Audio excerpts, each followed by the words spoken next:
Bonjour à tous, bienvenue sur ma chaîne Grand Club FCB. Si vous êtes nouveau sur ma chaîne, n'hésitez pas à vous abonner. Le FC Barcelone prépare déjà l'avenir. Des scouts mandatés par le club catalan étaient présents pour assister à la rencontre de Ligue des Champions entre le Royal Anvers et le Shakhtar Donetsk, mais surtout pour prendre des renseignements sur Arthur Vermeeren, jeu prodige de 18 ans. Et ils n'ont certainement pas fait le voyage pour rien. Malgré la défaite du club belge, 2-3, Vermeeren a tout de même adressé 2 passes décisives en première mi-temps.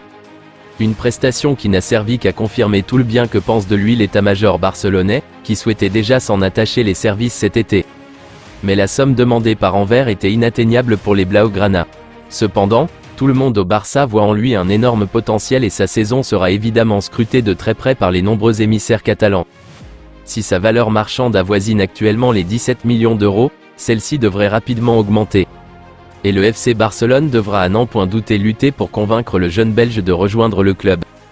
Plusieurs clubs de Première Ligue, dont Manchester United, aimeraient également attirer la prometteuse sentinelle.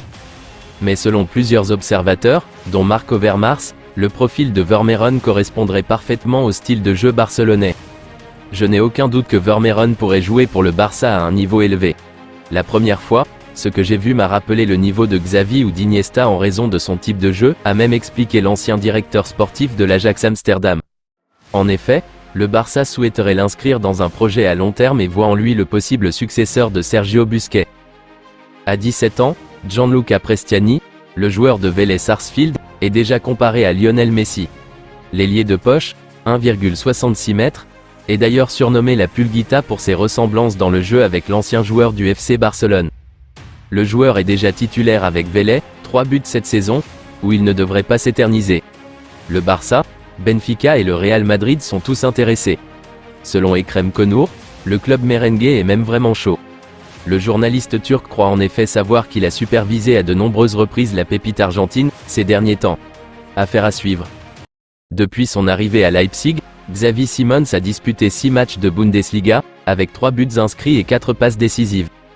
Le joueur a aussi participé à 2 rencontres de Ligue des Champions, lors desquelles il n'est pas parvenu à se montrer décisif. Ses prestations sont dans la lignée de ce qu'il a réussi avec le PSV Eindhoven, 22 buts et 12 passes décisives en 48 matchs, toutes compétitions confondues. Le PSG a bien sûr veillé à s'attacher ses services sur le long terme, alors qu'il est considéré comme l'un des joueurs les plus prometteurs de sa génération. Et son contrat court jusqu'en juin 2027.